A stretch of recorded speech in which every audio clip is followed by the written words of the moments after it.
The first thing I saw was my son's face, whole and unmarked, turned up to me out of the dark with his eyes very wide and very dry, the way children's eyes go when the fear has run past crying into something quieter. He did not have a scratch on him, not one. I remember thinking that stupidly in the half-second before I understood why. Before I saw the woman curled around him on the frost-stiff grass, her body bent over his small body like a roof pulled down over a fire, her arms locked and her back to the world and the world's knives. Bram was breathing. She had made sure of that first with her own back. "Move him," someone was saying. Garrick, my shield captain, his voice cracked down the middle. "My king, let me move the boy." I did not move.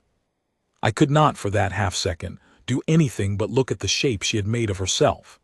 Later I would count the wounds, and there would be five separate places where the Dunkero steel had gone in looking for my son and found her instead, and each one would take a winter off my life to think of. But in that first half-second I did not count. I only saw that she had known she could not fight them and had not tried to fight them. She had simply put herself between the blades and the boy and become a wall, and walls do not run, and she had not run. I knew her. That was the thing that would not sit still in me afterward in the long hours of that night, that I knew her, and yet I did not truly, not the way I should have. Nessa, the human woman. The wound mender who lived at the vale's edge past the last of the pack houses, in the low stone cottage where the alders came down to the water. For 3 years she had stitched my hunters when the boar opened them, set the bones of my scouts, drawn fever out of the old ones when Hesper's hands got too slow for it. And for 3 years I had let my pack keep her at the length of an outstretched arm, because she was human, because a human among wolves is a thing to be watched, because I had a son to guard and a line to hold, and no room in me for the wanting of anything ever again. She had healed us and we had not warmed to her. She had mended us and we had not once, in 3 winters, called her one of our own. And she had just spent her body on my child as if he were the most precious thing in the world, which he was, which he is. "Kaelin," Hesper then, shoving through, old and small and unafraid of me the way only the very old are. She dropped to her knees beside them and got her crooked hands on Nessa's shoulder. "Let go, girl. Let go now. We've got him. You can let go." Nessa did not let go. Her arms stayed locked around my son even as the strength went out of the rest of her, even as her head sank, and I understood with a cold that had nothing to do with the frost that she had gone past hearing us. Her fingers had set like roots. It took Hesper's hands and my hands together to open them, gently, one at a time, and lift my boy free. And Bram came up into my arms silent and shaking and pressed his face into my neck. And behind him, the woman who had saved him folded down onto the grass with nothing left to hold her up. I gave my son to Garrick. I remember doing it. I remember his face when I did, because a king does not hand off his heir in the middle of an unfinished attack, and I did, and Garrick took him and did not question it, and that told me something was already happening in me that I had no name for yet. Then I got down in the cold grass, and I put my hands on the human woman who had bled for my child, and the moment I touched her, the moment my palm found the place over her heart where the linen was going dark and warm, something in me that had been shut for 3 years came open all at once, without my leave, without any warning, like a door blown in by a wind out of a country I thought I had lost. I felt her heartbeat. Not against my hand, inside my chest, under my own ribs, a second drum, faint and quick and stumbling, keeping a time that was not mine, and I knew it the way you know your own name spoken in the dark. I knew what it was. I had felt a bond once before, years ago. In a summer I had buried so deep I had told myself it was gone, and I had sworn on a lion's grave that I would never feel it again, because feeling it again had cost me everything the first time. And here it was. Here it had been all along, 3 years, 1 cottage away, mending my pack with human hands while I looked the other way. Nessa, my mate, dying in the frost with 5 wounds in her, because I had never once let myself look at her long enough to know. "No," I said. It was not a word so much as a thing torn out of me. "No, Hesper, Hesper, tell me she lives." The old healer had her ear to the woman's mouth and her fingers at her throat. When she looked up at me, her face was not the face she showed the young ones to frighten them straight. It was a face I had seen twice in my life, and both times over the dying. "She lives now," Hesper said. "Get her out of this cold, my king. Get her to the fire. And pray to the moon you find whatever you're going to find in you to feel for her, because she's going to need every hand that loves her before this night is done, and I count only one." I did not tell Hesper what I had just felt. There was no time, and I did not have the words, and part of me, the coward part, the part that had spent 3 winters guarding the door of my own heart against exactly this, did not want to say it aloud and make it real. But I lifted Nessa off the frozen ground as if she were made of something that would break, and her head fell against my shoulder, and inside my own chest, her small failing heart went on stumbling out its quick uneven time, and I carried her up through the dark toward Redwater Keep with the borrowed drum of her pulse driving my own feet faster than they had ever gone. The gathering had been my captain's idea, not mine. First frost, the old feast, the whole vale come up to the flat green below the keep to light the fires and share the last of the autumn meat before the snows shut us in. Aline had loved it. That was half of why I had let them talk me into it. The boy should know a night his mother had loved, they said, and they were right. And I am glad now for reasons I could not have known that I said yes. If I had said no, Nessa would have been at her cottage by the water, alone, and my son would be dead. And I would be a king with no line and no future and no woman's heartbeat under my ribs, and I would have gone into the dark of the years never once knowing what I had refused to see. So we had gathered, and the Dunkero had come across the low ford in the dark while we sang. I should have known. That is a king's burden, and I will carry it. I should have known that the old warlord Harn Dunkero, who had wanted the Sorrel Vale for 30 years and been beaten off it 4 times, would not try me shield to shield again. He was too old and too clever for that now. He would not come for my throat. He would come for my line, for the one small boy who was the whole of the Ashvilles tomorrow, and he would do it on the one night we opened our gates and lit our fires and made ourselves soft with singing. There were only 9 of them. 9 men over the ford, through the dark at the edge of the firelight, moving for the place where the children played apart from the feast. 9 knives for one 5-year-old boy. They did not know that a human woman with no wolf in her and no reason on this earth to spend her life for us would be sitting at that edge, a little apart as she was always a little apart, mending a torn sleeve for a child who was not hers, close enough to see them come. They killed 2 of the youths who tried to stop them. I will grieve those boys the rest of my days. But it was Nessa who reached my son, Nessa who threw the mending down and crossed the ground and got her body over his before the first blade came down. Nessa who took the knife meant for his heart in her own shoulder and the next in her side and did not let go, who curled tighter over him with every strike the way a hand closes tighter around a coal it will not drop. 5 times. She took the steel 5 times, and each time she pulled my son deeper into the shelter of herself. And she was still alive and still covering him when Garrick's wolves fell on the Dunkero and tore the night apart. And by then the killers had run for the ford with our hunters at their heels. And by then it was already too late for them to have done the one thing they came to do, because a human woman would not move. That is what I carried up the hill, not a subject, not a healer I had failed to thank. My mate, whom I had not known was my mate, who had answered a question about her own worth that no one in 3 years had thought to ask. Hesper's rooms in the keep were warm and low, and smelled of the bitter green things she boiled. We laid Nessa on the long board by the fire and Hesper cut the ruined linen away, and I made myself look at what my blindness had let happen, 5 wounds, some shallow where the frost-stiff wool had turned the blade, 2 of them not shallow at all, one high in the shoulder and one below the ribs that made Hesper go very quiet in a way that frightened me more than any word could have. She packed them. She threaded her needle in the firelight and set to closing what could be closed, and I held the lamp for her because my hands needed something to do that was not shaking. And all the while the second heartbeat under my ribs went on, faint, faint, too fast, and every time it stuttered, mine stuttered with it. "You feel it," Hesper said, without looking up from her needle.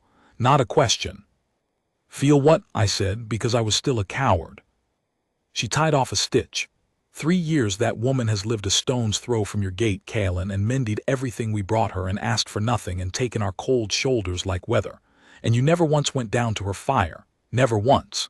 She glanced up and the firelight was hard in her old eyes. "A man doesn't stay away from a thing that means nothing to him. He stays away from the thing he's afraid of. So don't tell me you don't feel it. I've buried one Luna out of this house. I'll not watch you lie your way out of a second chance. The moon has put on my table with 5 holes in her." I said nothing. Under my ribs the borrowed drum stumbled, caught, went on. "When did she come to the Vale?" I asked instead. Truly. I never asked. 3 winters back. The autumn after a line. Hesper's needle went in and out, patient, sure. Came up the river road on foot with a satchel of herbs and a mending kit, and a limp she never explained. Asked for leave to stay at the empty alder cottage and earn her keep tending hurts. The old steward said yes because we'd lost half our healers to the fever and I was one pair of hands. She set more bones in this Vale than I have these 3 years. Every one of your hunters that walks straight because of her. A stitch drawn tight. And when the fever came back the second winter and it took the low houses, she went into every one of them.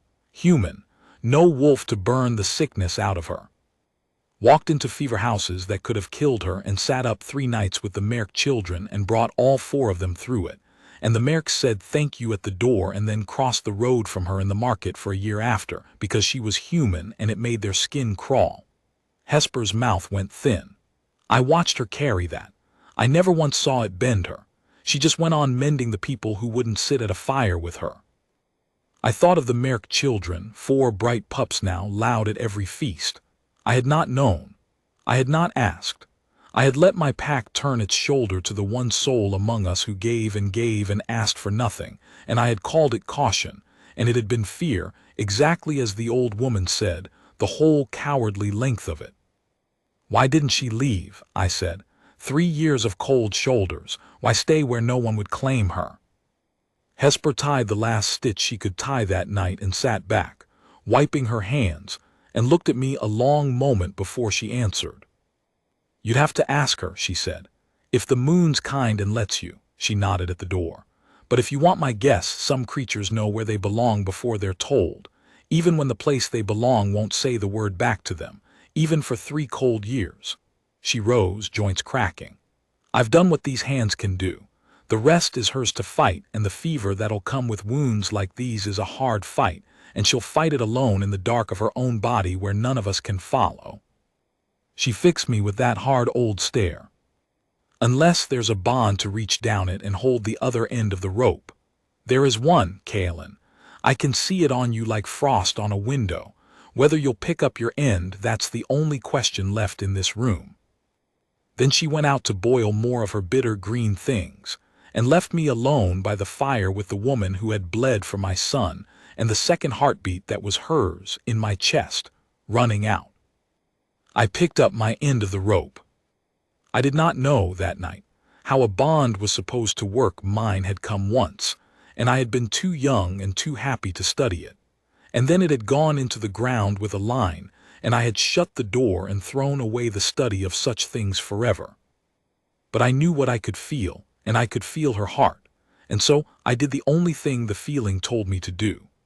I pulled the long board close to the fire, and I sat on the floor beside it with my back against the stone, and I took her cold human hand in both of mine, and I held it, and I set my attention on that faltering drum under my ribs the way you set your eyes on a single far light across a black moor, and I did not let it go. "Nessa," I said. My voice was rough in the quiet room. I had never once in 3 years said her name to her face. I said it now to her closed eyes and her gray lips and the stitches Hesper had left in her. "Nessa, it's the king, It's Kaelin. A thing I would never have believed I would say to anyone again came up out of me, unbidden and true. Stay. I'm holding on, do you feel it? I've got the rope, stay. The fever came in the deep of the night, exactly as the old woman had said it would. Her skin, so cold when I carried her up the hill, went hot under my hands, then burning. She began to shake and then to speak, not to me, to no one, to the fever's own country. Names I didn't know. A woman called Mala, over and over in a voice gone small and young. A word that might have been mother. Once, clear as a struck bell, she said, I'm sorry. I couldn't, I'm sorry, to some grief 3 years and a river road behind her. And it near broke my heart in my chest to sit there and not be able to reach whatever it was and mend it for her the way she had mended all of us. And under it all in me, her heartbeat, faster now with the fever but stronger too, angry, fighting. And I found that I could do something with the rope of the bond that I had not known I could do. When it climbed too high and thin, I breathed slow and deep and steady against the stone and did not let my own fear jump into the line. And I felt, I swear on the moon, I felt her frantic drum ease a half step toward mine. Not much, a hair. But a hair, over and over, all the long black middle of the night, one breath at a time. Hesper came and went. She changed the packing on the deep wound below the ribs, and her face when she looked at it did not lie to me, and I did not ask her to. She pressed cool cloths to the fever and made me hold Nessa's head up and pour her bitter draughts between the cracked lips, a spoonful at a time, coaxing, the way you'd feed a bird. Toward the worst hour, the hour before the dark starts to thin, the fever peaked and Nessa arched off the board and cried out, and the heartbeat in my chest went wild and wrong, skittering, and for one endless moment it stopped. I have stood in shield walls.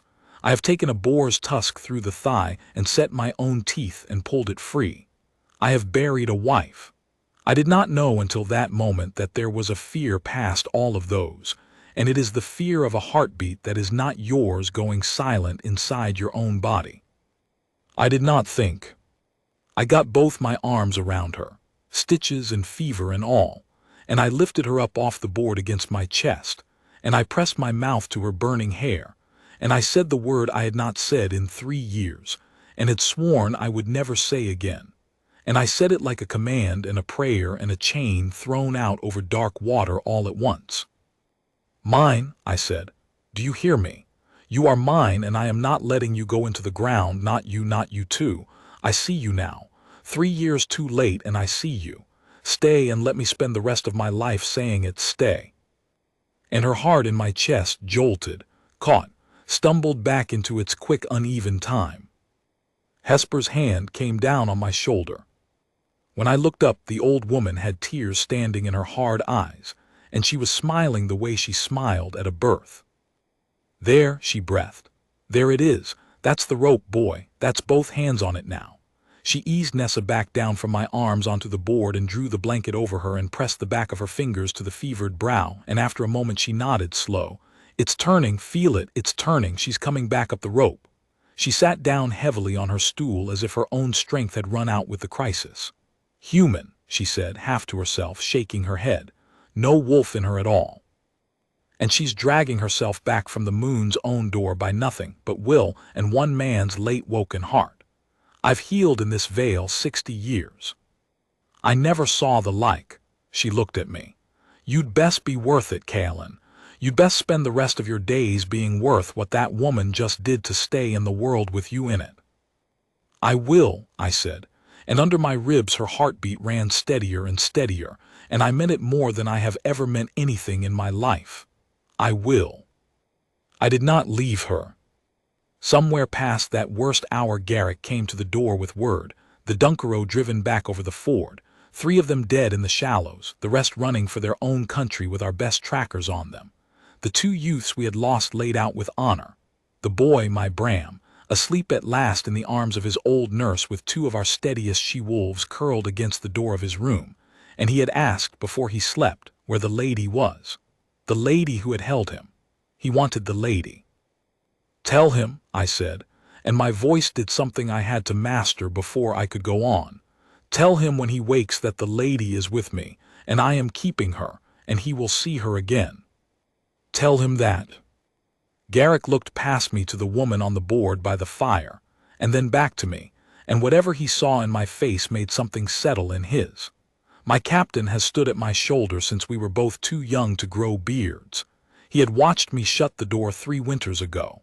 He watched me now, sitting on the cold floor with a human healer's hand in both of mine, and he did not say a word about it. He only bowed his head, deeper than a captain bows to a king, and said, "I, my king." And something in the way he said it told me the whole Vale would know by dawn what had woken in their king's house, and that Garrick at least was glad of it. Then he was gone, and it was Hesper and the fire and me, and the long, slow climb of Nessa's heartbeat back toward the living world. I talked to her through the last of the dark. I don't know if she heard.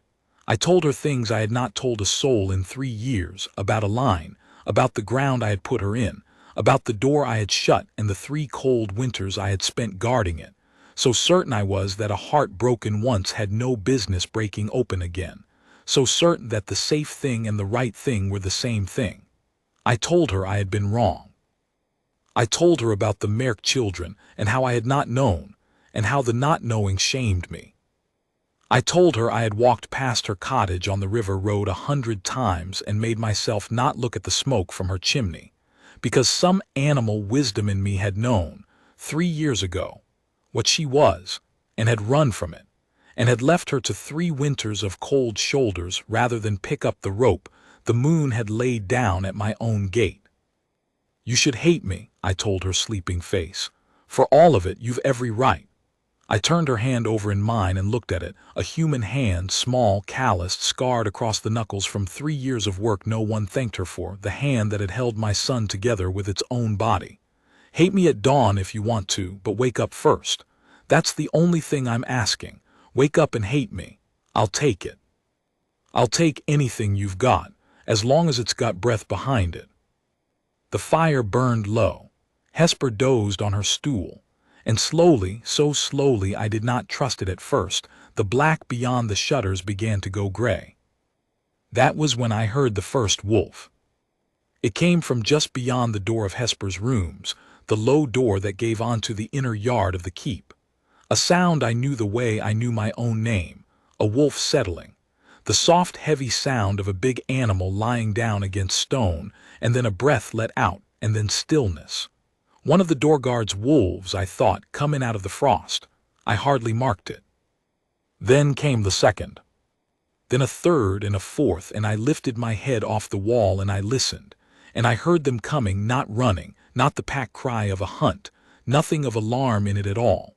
Just wolves, one after another, padding across the frost-hard yard in the gray before dawn and lying down. I heard them settle against the base of the door. I heard them settle under the shuttered window. I heard the particular quiet of many large living things arranging themselves close together around one place, and going still, and keeping watch. Hesper woke. She lifted her head and listened too, and I watched the understanding come into her old face, and I watched her put her hand over her mouth. I got up carefully, laying Nessa's hand down, though the second heartbeat stayed steady in me even as I crossed the room, and I unbarred the low door and I opened it onto the yard, and I stopped on the threshold and I could not for a moment speak. They were everywhere. In the thin gray light of first dawn, the inner yard of Redwater Keep was full of wolves. Not 2, not the pair that guarded my son's door. 20, more than 20. Gray and black, and one old white-muzzled bitch I knew was the eldest of the whole Vale, come up somehow from the low houses in the dark.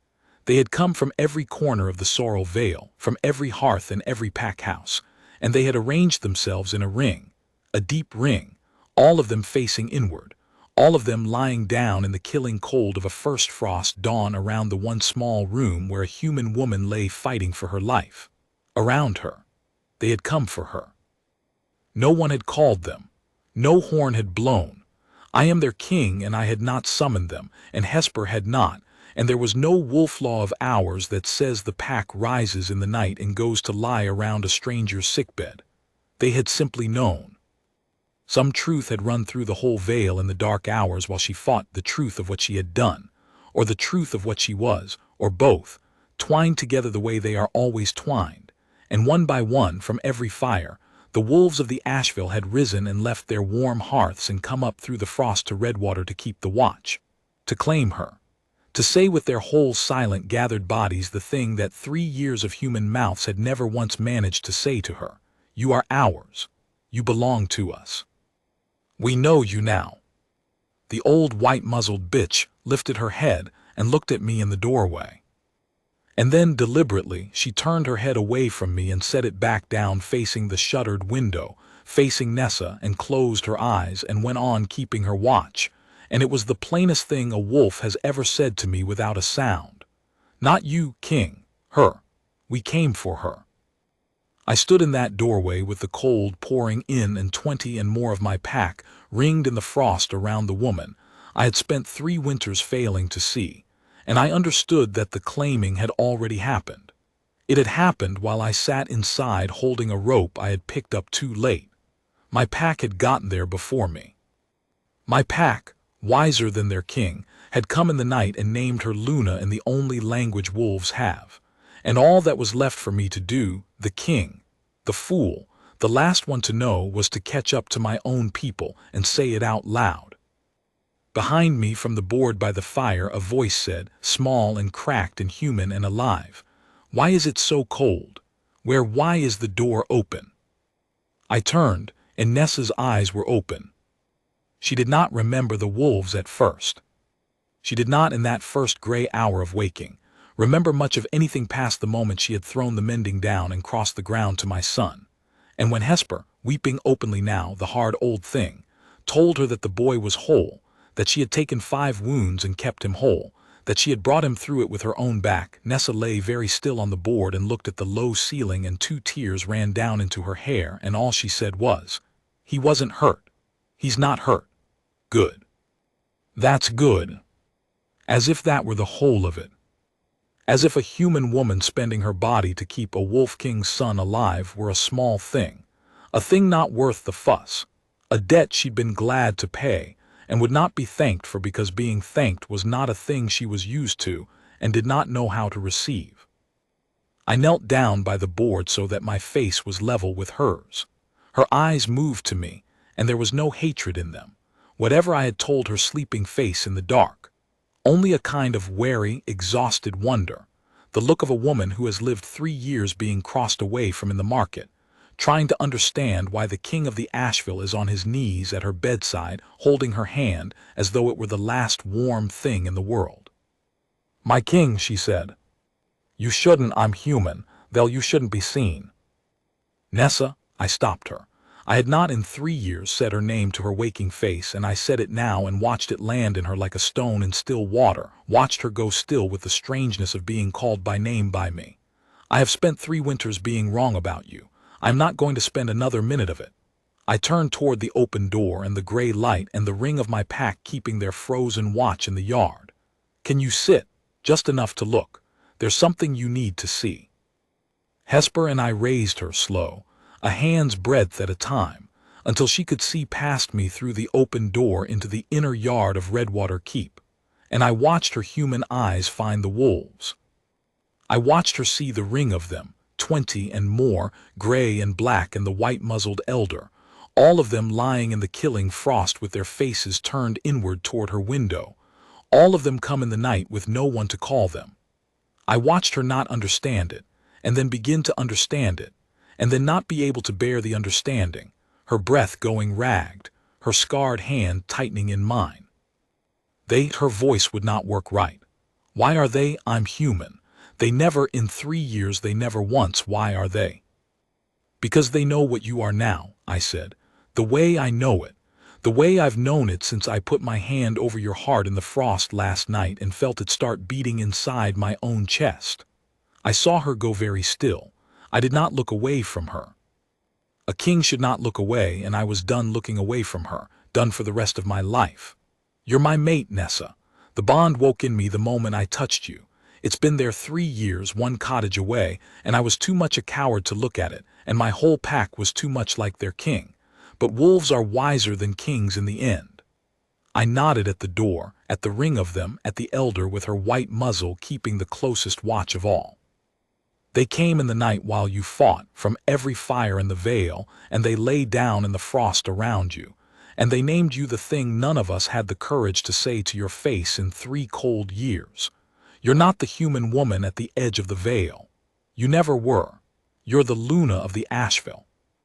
You have been all along, and it took my son's life on your back for the whole vale to finally see what you are. She was crying now, the quiet human way, without a sound, the tears just running. I stayed, she said, and it came out of her like something pulled up from very deep. 3 years everyone crossed the road from me and I stayed, and I couldn't have told you why, I couldn't leave. It felt like I was waiting for something and I couldn't have said what, and I felt like a fool for it every single day, waiting at a cold hearth for a thing that never, her breath caught. You felt my heart. In my own chest, I said, all night. I held the rope of it. Hesper will tell you you came back up a bond, Nessa. A human woman, no wolf in you, and you climbed back from the moon's own door by will and a bond that neither of us had the sense to name until it near killed us both. I lifted her scarred hand and I pressed my mouth to the calloused knuckles, to the hand that had held my son together. I know I've no right. 3 winters of cold shoulders and I let it happen, and you took every one of them and went on mending us anyway. You can make me spend years earning it. I'll spend them gladly. But I am not going to stand in that doorway with my whole pack lying in the frost to claim you and be too late and too proud to say it myself. I looked at her, this human woman, this wall that would not run, this Luna the whole vale had known before I did. Stay, not at the edge of the vale. Not at a cold hearth. Here, with me, with the boy who's asking for you already, with a pack that just crossed a mile of frost in the dark to lie down around your door. Be what you are. Be ours. Let me say the word to you every day for the rest of my life that no one in this vale had the courage to say for 3 years. My voice went rough and I let it. Be my Luna, Nessa. You already are. Just let me say it out loud. For a long moment she only looked at me, and I felt her heartbeat under my ribs, steady now, strong, her own and somehow also mine, and I let her take her time, because a woman who has waited 3 cold years for a word deserves to hear the asking of it without being rushed toward the answer. Then she looked past me, one more time, to the ring of wolves lying in the frost with their faces turned to her, her pack, come for her in the dark, and something that had been braced in her for 3 winters finally let go. She turned her hand in mine so that her fingers laced through my fingers, human and sure. Yes, she said, moon help me, yes. I've been saying yes at a cold hearth for 3 years. Somebody was always going to have to come and hear it. A breath of something that was almost a laugh, almost a sob. It took you long enough, my king. It did, I said. It'll be the last thing I'm ever late for. I swear it to you.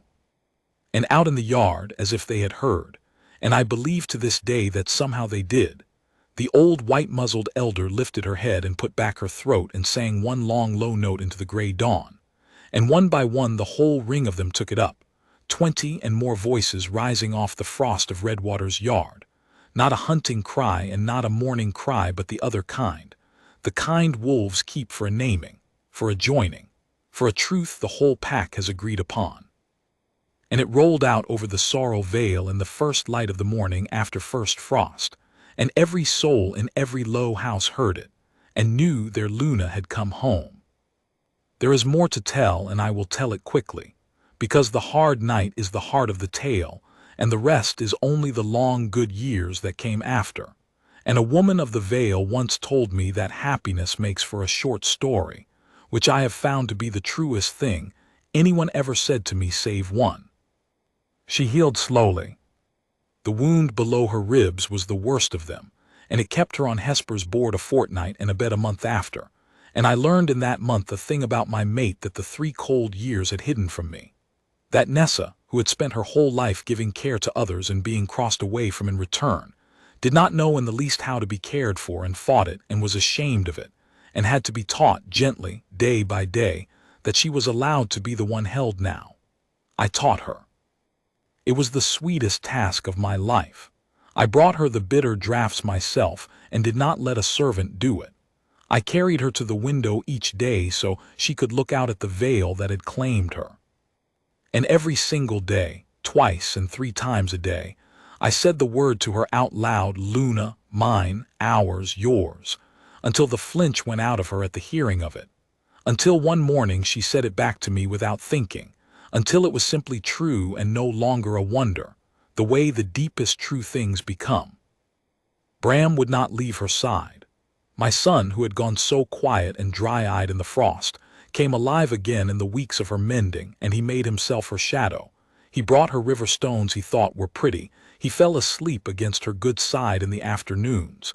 He learned her name, and then, one day in the 2nd month, without anyone teaching it to him, he stopped using her name. I was in the room when it happened. He had climbed up onto the bed with some small solemn purpose, and he put his hand very carefully on her mended shoulder, over the place where the deepest scar would always be, the one she took first, the one meant for his heart, and he said, "Does it still hurt, Mama?" And then went white with his own daring, because he had not meant to say it. It had simply come up out of him the way the truest words do, and he looked at her terrified he had done something wrong. Nessa did not weep, though I nearly did. She only gathered my son in against the scar he was asking about and held him there and said, "Not any more. Not one bit any more," in a voice so full I felt it under my own ribs. And that was that. He never called her anything else again. Neither, in the end, did the veil. The Merk children came, in the 3rd week, the 4 of them, and their mother and father behind them, the same Merks who had crossed the road from her for a year, after she pulled all 4 of those children through the fever with her human hands. They stood in the door of Hesper's rooms and did not seem to know how to begin, and it was the eldest Merk girl, 10 years old and unafraid the way children are, who marched to the bedside and put a crown of late autumn leaves she had plaited on Nessa's hair and said, "You held the king's boy. You held us too, when we were sick, and everybody was horrible to you after, and I'm sorry. And I made you a crown because you're the Luna now, and I wanted to be the first." And behind her the Merk mother, who had crossed the road for a year, could not get a word out at all and only stood in the door and wept, which was its own kind of word. And I saw Nessa reach out and take the woman's hand across the whole silent length of the 3 years between them, and forgive her the whole of it in one gesture, because that was what she was made of, my Luna, and it is the thing about her that humbles me still. The Dunkero did not come again in my lifetime. I saw to Old Harn myself before the next snows, and that is a harder story and no part of this one. It is enough to say the Sorrel Vale was never again a thing he thought he could reach across the low ford to take, and his line troubled the Asheville no more. But I have thought in the years since that Harn Dunkero reached across that ford for the one small life that was the whole of my tomorrow, and that in reaching for it, he put the one blade in the dark that finally cut open a door I had barred for 3 winters with my own 2 hands. He came to end my line, and instead he gave it a mother.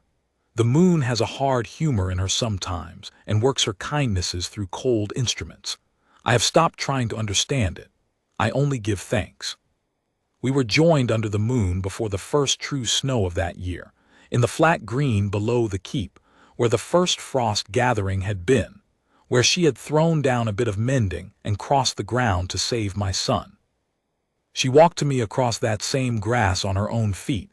She had insisted on it, though Hesper grumbled she was too soon healed, and she walked slow and straight with her chin up the way she had taken 3 years of cold shoulders, straight-backed, unbent, and behind her and around her, keeping pace, walked the wolves. Not summoned. They never needed summoning for her from that first night on. They simply came, the way they had come in the frost, and lay down in a ring around the joining, and the whole vale stood inside that ring, human word and wolf silence woven together at last into the one thing, and I took her scarred hand and I said the word out loud in front of all of them, and this time the whole Asheville said it back. She has been my Luna 11 years now. The scar below her ribs still aches when the cold comes hard, and I know the exact hour it will start each autumn, because I feel it under my own ribs a breath before she does. The bond never dulled, not in 11 years. Her heart is still in my chest and mine in hers, and I would not give up that borrowed drum for all the quiet in the world. Bram is a man grown and a fine one, and he calls her mother in front of the whole vale without a flicker. And there are 3 more small ones after him now, 2 that came human and 1 that came a wolf, and it makes not the least difference in our house which is which. A lesson their mother taught the whole Asheville the hard way, and that we will never unlearn. But this is the thing I set out to tell, and I will end on it, because it is the truest small thing I know. Every year on the night of first frost, we do not hold a feast anymore. We hold a vigil instead. It was not my idea. It was the Pack's the first year, and we have only followed their lead ever since.